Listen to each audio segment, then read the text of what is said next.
News and learning ಪಾಡ್ಕಾಸ್ಟ್ಗೆ ನಿಮ್ಮೆಲ್ಲರಿಗೂ ಹೃತ್ಪೂರ್ವಕ ಸ್ವಾಗತ. ಇಂದಿನ ಸಂಚಿಕೆಯಲ್ಲಿ ನಮ್ಮೊಂದಿಗೆ ಅತಿಥಿಯಾಗಿದ್ದಾರೆ ನಮ್ಮ CCA ನೃತ್ಯ ಶಿಕ್ಷಕರಾದ ವಿದ್ವಾನ್ ಸುಧೀರ್ ರಾವ್ ಕೊಡವೂರು ಅವರು. ನೃತ್ಯ, ಯಕ್ಷಗಾನ, ನಾಟಕ, ಹರಿಕತೆ ಮತ್ತು ಸಂಗೀತ ಕ್ಷೇತ್ರಗಳಲ್ಲಿ ವಿಶಿಷ್ಟ ಸಾಧನೆ ಮಾಡಿದ ಬಹುಮುಖ ಪ್ರತಿಭೆ. ಬನ್ನಿ ಅವರ ಸ್ಫೂರ್ತಿದಾಯಕ ಕಲಾಯಾನವನ್ನು ತಿಳಿದುಕೊಳ್ಳೋಣ. ನಮಸ್ತೆ.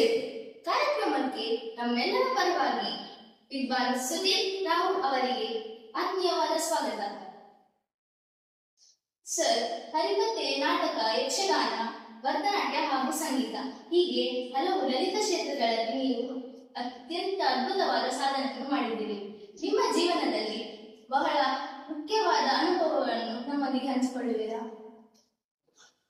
ಮೊದಲಿಗೆ ನಾನು ಈ ಶಾಲೆಯ ಆಡಳಿತ ಮುಖ್ಯಸ್ಥರನ್ನ, ಶಾಲಾ ಪ್ರಾಂಶುಪಾಲರನ್ನ, ಅಧ್ಯಾಪಕರನ್ನ ಮತ್ತು ವಿದ್ಯಾರ್ಥಿ ಮಿತ್ರರನ್ನು ಅಭಿನಂದಿಸ್ತೇನೆ. ಯಾಕಂದರೆ ಇಂತಹ ಒಂದು ಕಾರ್ಯಕ್ರಮವನ್ನು ಇವತ್ತಿನ ಕಾಲಘಟ್ಟದಲ್ಲಿ ನಾವು ನೀಡುವುದು ಬಹಳ ಅನಿವಾರ್ಯವಾಗಿದೆ. ಇವರು ಈ ಪ್ರಶ್ನೆಯನ್ನ ಕೇಳಿದಂತೆ ನಾನು ನನ್ನ ಕಲಾ ಜೀವನವನ್ನು ಹರಿಕತೆ, ಸಂಗೀತ, ನೃತ್ಯ, ಯಕ್ಷಗಾನ, ಆಮೇಲೆ ನಾಟಕ ಹೀಗೆ ವಿವಿಧ ರಂಗಗಳಲ್ಲಿ ನಾನು ಬೆಳೆದುಕೊಳ್ಳುತ್ತಿದ್ದವ. ನನ್ನ 4ನೇ ವಯಸ್ಸಿನಿಂದ ನಾನು ರಂಗವನ್ನು ಏರಿದವ. ನನಗೆ ನನ್ನ ಜೀವನದಲ್ಲಿ ಒಳ್ಳೆಯ ಅನುಭವ ಕೊಟ್ಟದ್ದು, ನಾನು ಡಾಕ್ಟರ್ ಕೋಟ ಶಿವರಾಮ್ ಕಾರಂತರ ಶಿಷ್ಯನಾಗಿ ಸುಮಾರು 10 ವರ್ಷಗಳ ಕಾಲ ಅವರ ವ್ಯವಸಾಯಿ ಯಕ್ಷರಂಗ ಎನ್ನುವಂಥ ಸಂಸ್ಥೆಯಲ್ಲಿ ಪ್ರಧಾನ ಭಾಗವತನಾಗಿ ಸುಮಾರು 20-25 ದೇಶಗಳಿಗೆ ಅವರೊಂದಿಗೆ ನನಗೆ ಪ್ರಯಾಣ ಮಾಡುವಂಥ ಅವಕಾಶ ಸಿಕ್ಕಿತು.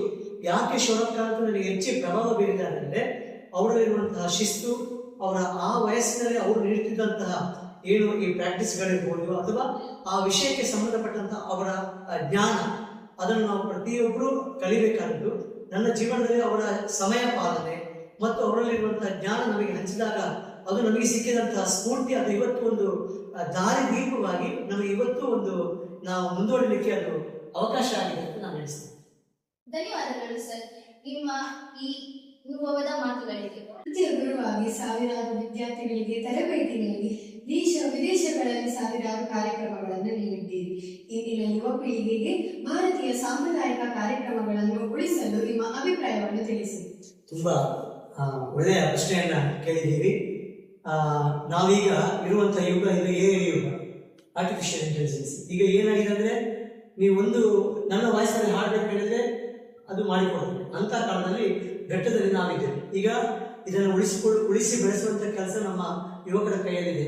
ಆರ್ಟಿಫಿಷಿಯಲ್ ಇಂಟೆಲಿಜೆನ್ಸ್ ಅನ್ನು ಮೀರಿದಂತ ಇಂಟೆಲಿಜೆನ್ಸ್ ನಮಗೆ ಇರಬೇಕಾಗ್ತದೆ ಈಗ. ಹಾಗಾಗಿ ನಾವು ಕಲಿಯುವ ಏನು ವಿದ್ಯೆ ಕಲಿತೀವಿ, ಅದು ಸಂಗೀತ ಇರ್ಬೋದು, ನೃತ್ಯ ಇರ್ಬೋದು, ವಾದ್ಯ ಸಂಗೀತ ಇರ್ಬೋದು, ಭಾರತೀಯ ಯಾವ ನೃತ್ಯ ಪ್ರಕಾರವನ್ನು ಬೇಕಾದರೂ ನೀವು ತಗೊಂಡಾಗ ನಮಗೆ ಮುಖ್ಯವಾಗಿ ಬೇಕಾಗುವುದು ಅದರ ಮೇಲೆ ಶ್ರದ್ಧೆ, ನಮಗೊಂದು ವಿನಯತೆ ಬೇಕು ಮತ್ತು ತಾಳ್ಮೆ ಬೇಕು.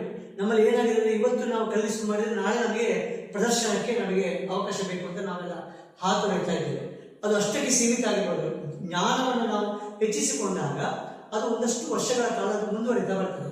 ಈಗ ಒಮ್ಮೆಗೆ ನಿಮಗೆ ಕಾರ್ಯಕ್ರಮ ಮಾಡಿಕೊಂಡು ವಿಷಯವೇ ನಾಳೆ ಕಾರ್ಯಕ್ರಮ ಮಾಡಿ ಇವತ್ತು ಹೇಳಿಕೊಂಡು ನಾಳೆ ಕಾರ್ಯಕ್ರಮ ಮಾಡಬಹುದು, ಆದರೆ ಅದು ಉಳಿಯುವಂಥ ವಿದ್ಯೆ ಆಗಿರುವುದಿಲ್ಲ.